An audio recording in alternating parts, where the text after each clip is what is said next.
Good morning. Um, so, as you know, we're going through a four-part series of trust. We've been through 2 weeks already, and then last week Jared came and spoke with us, and so today we're going to pick up on week 3 of 4 in our series on trust. And so, in case you weren't here, or in case you forgot, let me catch you up real quick to speed with the first 2 weeks, the first two lessons. First week we talked about, do we trust God or do we trust other people, other things, including ourselves? We trust pilots and doctors and elevators and chefs and everyday things, cars and stuff like that. We trust all the time, and we sometimes even we put our whole life in the trust of those things. But do we trust God the same? And then week 2 we talked about, do we trust God in the storms? It's easy to trust God when things are going well, but it's much harder to trust God when things are not going well. And so we talked about, do we trust God even in the middle of the storms? And so today's lesson is going to be kind of a play off of the last week.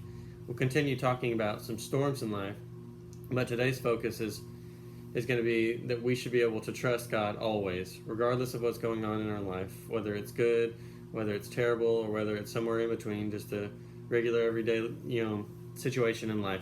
We should be able to trust Him always, and hopefully by the end of this lesson we'll see why we can trust God always, even though some terrible things may happen to us. And so I want to take a second to pause and say, this is a sensitive subject. This is something that could be touchy for many of us, or for many of you, based on what you've gone through in life. I don't know all of the pain or the suffering that you've endured, or the specific stories that you've gone through. Something I mentioned today could bring that back up, and I just want you to know my intentions are not to make you go through that pain again. But since it is a topic that we all will have to wrestle with at some point in life, the topic of why does pain and suffering exist in the world, it's something that I think we should talk about so that we can have the right perspective on it. We can look to the Bible to see how we should respond in times of hurt, because there's so much in the Bible that can teach us about how we handle this, so that when the next storm of life comes, we'll be set up for it, we'll be better suited for it, and we won't have to ask all the questions of why do things happen, or God, are you doing this to me because you're punishing me, or did I do something wrong, or why aren't you answering my prayers? There's a lot of wrestling that goes on. Excuse me. Sometimes there's a lot of wrestling that goes on in our lives due to the pain that we endure, or the pain that we see in other people's lives. And I'm not going to be able to answer all those questions today, but hopefully we can take a perspective and look at it maybe in a different way than we have before, and that could help us to face our next storms, and also maybe retroactively looking back at previous storms, it'll give us a better perspective on why potentially those happened. I'm not God, so I can't say for sure why everything happened, and I'm thankful that I'm not God. But He is able to see why everything happens, and He ultimately, with the power that He has to be Almighty, He can stop or He can allow whatever He chooses to. But that doesn't mean that everything happens on earth the way that He perfectly desires for it to happen. So I just wanted to be sensitive about the subject, knowing that it could cause some pain, but that's not my intentions at all. My intentions are to help relieve the pain so that we don't have to struggle as much when we go through something like this, or something that causes us pain. But truthfully, we do experience pain, right, and suffering in this life, but we don't want to, right? Raise your hand if you are hoping that you lose your job, or hoping that you get sick, or hoping that you lose a loved one, right? We don't want any of those things. We don't desire those. We want our lives to go well. We want our lives to be smooth. We want things to go the way that we want them to go, which typically is a nice, happy life. Most of the time we pray for health or safety, or for things to go our way. And the sad truth is that doesn't always happen. We want things to go our way, but they don't always get to. How many of you are like me, and when you've read James chapter 1, where he talks about trials and how we should consider it joy, you thought to yourself, Wait, did I hear that right, or did I read that right? Did he say consider it pure joy when I go through trials? How does that make sense? Well, let me read from James real quick, just a couple verses. James chapter 1, verses 2 through 4. James says, "Consider it pure joy, my brothers and sisters, whenever you face trials of many kinds." So here's the reason why. Because you know that the testing of your faith produces perseverance. Let perseverance finish its work, so that you may be mature and complete, not lacking anything. So James says we can consider it pure joy when we go through these trials because it produces perseverance. And so then we become fully mature and we're not lacking in anything. And you know from your own experiences, if you've gone through some pain, typically on the other side of that pain, you are stronger than you were before you went into that storm.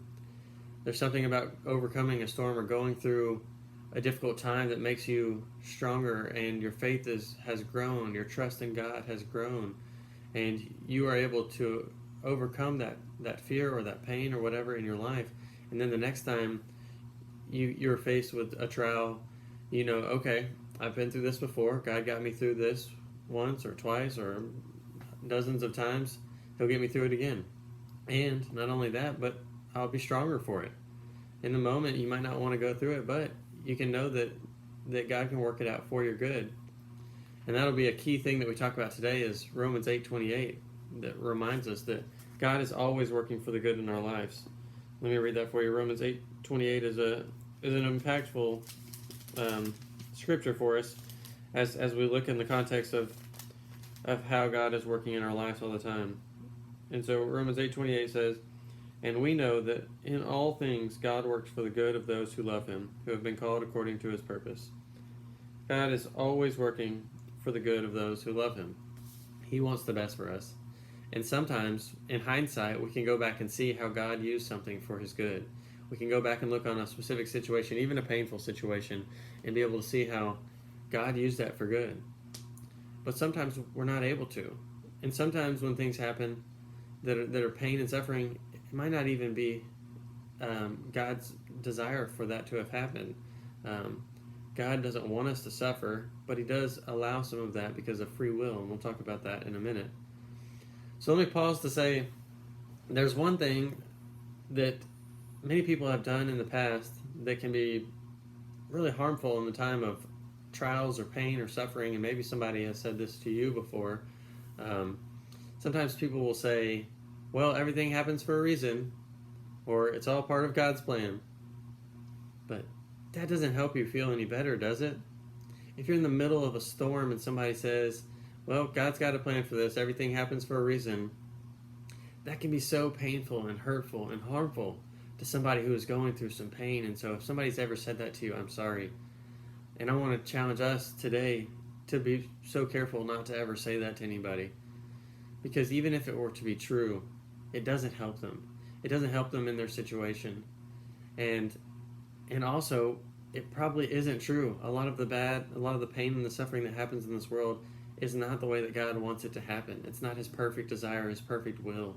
And so when we say, well, everything happens for a reason, that's not completely accurate. It's not biblical, I believe, that everything happens the way that God wants it to happen. Of course, God has to allow everything to happen, but I don't think everything happens the way that he would perfectly desire for it to happen, and we'll talk about that in a minute. So there's a song that I've been recently listening to. It's a Christian song, and it's called "Remind Me You're Here" by Jason Gray, and it's got some really good lyrics that I think apply to our lesson today, so I want to read some of these to you, and it helps us with this idea I was just talking about of not needing to know why something happened or needing to know why we're experiencing some pain in our life, but instead just knowing that God is here. So let me read some lyrics. He says, this is like him talking to God. He says, "None of my pain has ever caught you by surprise. Still, it's hard to trust you when I'm lost in the wondering why. But I'll trade every question just to lay down and rest in your heart, and I'll reach for your hand, though you led me here into the dark. And I won't ask you for reasons, because a reason can't wipe away tears. No, I don't need all the answers. Just be here beside me. Father, remind me you're here." And I'll read one more part. He says, "If it's random or providence, neither are a comfort to me. Are you cruel if you planned it, or weak if you allowed it to be? Half of me still believing, the other half is angry and confused. Oh, but all of me is desperate and longing to be held by you. I think there's some power in those lyrics, and many of us can connect with that saying, I don't need the answers. I don't need to know why this is happening. In the middle of the storm, I just need to know that you're here, God. I need to know that you're still here. I want to just lay and rest in you. And that's what storms should do. They should cause us to lean on God, not to lean on ourselves. So often we want to know the why. We want to ask the questions of, God, why is this happening to me? Or what are you doing with this? Is this part of your plan or is it not? And the more we know, the more we become self-sufficient, and we don't need God. We want to be God. We don't need God. And so that's not how it should be. God designed for us to come to Him, to be take under His shelter. He'll protect us under His wings and take care of us in the storm. Not that we can take care of our own self and so that He can give us the answers so that we can become God, but rather He is God and we need to take shelter in Him. And so we don't have to know all the answers. But when we trust God fully, it's okay to not know the answers, but just to lean into Him and let Him help us. So now let's get to the question, the age-old question that people have asked for a long time. Why do bad things happen in this world? Now, obviously, as a 27-year-old person who has not experienced a whole lot of life, I'm not going to come to you with all the answers. But I have been thinking about this a lot recently and looking at some different scriptures. And hopefully this will give us a different perspective, maybe one that we haven't tried before, about why bad things might happen.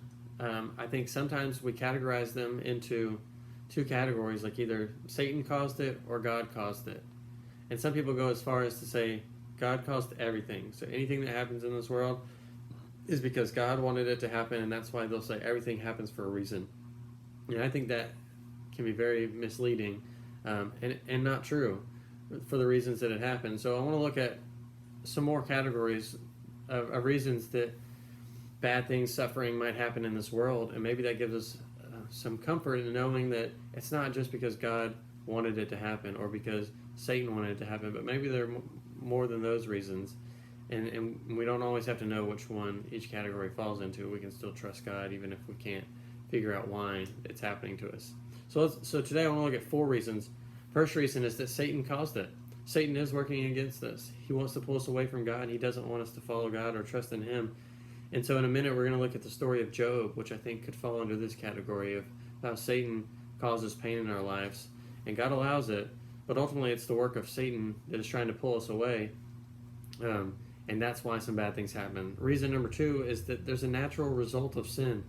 Ever since sin entered in the world in the Garden of Eden in Genesis chapter 3, when the fall of man happened, sin has been in the world, and the cycle of sin has been circling around over and over for thousands and thousands of years. And today, a lot of what we see is the pain and the suffering as a result of natural sin, of evil being into the world, being introduced into the world back in the garden, and now we're still seeing the results of it. Reason number 3 is punishments or warnings from God, and we could better categorize that as discipline. God disciplines us just like any good parent would. When we're not doing things that we should, sometimes He might give us a warning to keep us from going into further pain. If we're driving down the road in the middle of a storm or a tornado, He might cause a tree branch to fall in front of us in that road to warn us that you shouldn't be driving that way. It's going to be worse as you go down there. And oftentimes in the Old Testament, God would warn the Israelites of their, wickedness or the ways that they've been falling into, and to turn from that so that they wouldn't receive more punishment or worse things to come in the future. So sometimes the bad that we experience is a warning. It's a form of discipline that God loves us in that way, that He wants to keep us from getting worse things to come. And the 4th reason I'll mention today is that God planned it intentionally. God could use some things for His purposes, either for our own growth, like it talked about in James, to where we can persevere and grow in our trust, or also for God's glory. There's several times, like the story of Joseph, we'll look at that in just a minute, and how God used something bad in his life to work really good for something in God, in God's glory. It gave God more glory because of Joseph's situation. And so sometimes God brings us through a storm for our own good and also for his own good. And so there are multiple different reasons, and there's probably more than just those of why bad things happen in this world. But I think at least looking at those, that could give us a better perspective on the fact that it's not just because God caused it or Satan caused it, but there could be other reasons. Maybe our own sin, our own flesh is part of the fallen world we're in. Or maybe it's a warning. Maybe God wants to use this for something greater in his purposes in the future. So let's take a second and look at the story of Job. Many of you are very familiar with this story. If you're not, basically the simplified version is that Job is a man that lived thousands of years ago, and he was a righteous man. God said it himself that he was righteous and upright. In Job chapter 1, the angels are coming to the Lord up in the heavenly realm, and Satan comes, and God asks Satan, "Where have you come from?" Satan says, "From roaming throughout the earth, going back and forth on it." And God says, "Have you considered my servant Job? There's no one on earth like him. He is blameless and upright, a man who fears God and shuns evil." So basically God is bragging on Job, saying he does things well. He does things better than anyone else. He fears me. He is good. He is righteous. He is upright. He is blameless. There's no reason to blame him. Job is innocent. He does things very well. And Satan says, "Does Job fear God for nothing? Have you not put a hedge around him and his household and everything he has? You have blessed the works of his hands, so that his flocks and his herds spread throughout the land. But now stretch out your hand and strike everything he has, and he will surely curse you to your face." The Lord said to Satan, "Very well then, everything he has is in your power, but on the man himself do not lay a finger." And so God is basically bragging on Job to say, "Have you considered my servant Job? He's the best of the best. He's righteous and blameless." And Satan comes back and says, "Well, that's because you've just blessed him. You've given him all these good things. But if you strike him and make some bad things happen to him, then he's going to curse you. He's going to turn away from you, or he's not going to trust you anymore." And God allows Satan, with his own limitations. God gives the limits to Satan, but he allows Satan to do some things to Job in order to cause some pain in his life to test his faith. And it goes on to where Satan causes so much harm to Job, and God allows him to eventually even cause harm to his own body. And Job loses everything: his family, his cattle, his livelihood. All those things he loses. And yet he wrestles with God and ultimately comes back to still trusting in him. And so the story doesn't really end with a clear ending of why this happened. Was that all part of Satan's plan to pull him away from God? Or was that conversation just as much credited to God for allowing it to happen? We don't really get to know that. It's kind of open for interpretation. But the good news is we don't really have to know the answer. Job never got to know the answer. He never got to know that conversation was even happening. But God wanted him to trust him even in the middle of that. So let's look at another example. We've already talked about this, but the natural result of sin, reason number 2 that I talked about, the fall of man happened and sin entered in the world, and Cain killed Abel, and there's evil in the world, and all kinds of bad things started to happen. And now today we still see a result of that cycle of sin that has entered into the world. So some of the bad that happens in the world is just because of that. And like I said, there's also punishments and warnings or discipline, the way that God treats us. And in Amos chapter 3, you see a warning that God gives to the Israelites of their sins and what he's going to do because of their sin. And it happens over and over again in the Bible. And I think it might still happen to us in our lives, that God might warn us of something to come. Maybe COVID-19 is a warning that we were getting so off track that we need to turn back to God. 9/11, many of you are old enough to remember that. That changed the world, didn't it? It changed our perspective on the world. It definitely changed our country and the way that we looked at things. Maybe that was a way of God giving us a warning of the direction we were headed or what we were involved with at the time, and kind of refocused us to say, hey, you need to turn back to me. You need to put your trust in me.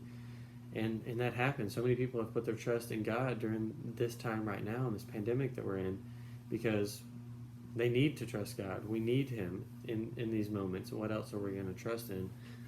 No one is greater than Him. So that's a reason. And then the fourth reason, maybe God planned it intentionally. Let's talk about the story of Joseph. Joseph had to go through some terrible things in his life. His brothers despised him. They tried to kill him. They made a plan to kill him. But instead, one of his brothers stepped up for him and tried to save his life, and they eventually sold him into slavery. And he went and lived in slavery for a long time. And he went to prison, and he made his way out of prison. And eventually he made his way all the way up to second in command in Egypt. And he was given this power and this position to influence people. And Joseph ends up getting to this place, and his brothers are in need during the famine, and his brothers come up to him, and they're upset because they have put him in this situation. They are the ones who sold him into slavery. But Joseph actually comforts them by saying, don't be distressed about this. In Genesis 45, verse 5, Joseph says to his brothers, and now do not be distressed and do not be angry with yourselves for selling me here, because it was to save lives that God sent me ahead of you. And he goes on to talk about the famine and how God is putting Joseph in the situation. And then a few chapters later in Genesis 50, verse 20, Joseph says again, you intended to harm me, but God intended it for good, to accomplish what is now being done, the saving of many lives. And so he goes to comfort them by saying that you planned this for bad. You wanted this to be evil. You wanted to kill me or to send me into slavery. But don't be distressed, because God planned this for good. And so in Joseph's mind, what was done out of evil towards him, he gives credit to God for actually doing that to get him into a better place so that he can save the lives of many people. And so Joseph, I'm not sure if that's accurate or not, but Joseph gave God credit for what happened there and said that God put me here for a reason. God brought me to this position. He took me through the slavery and through prison into this moment so that I could be where I am to save many lives. So his suffering was used in a way to give God glory.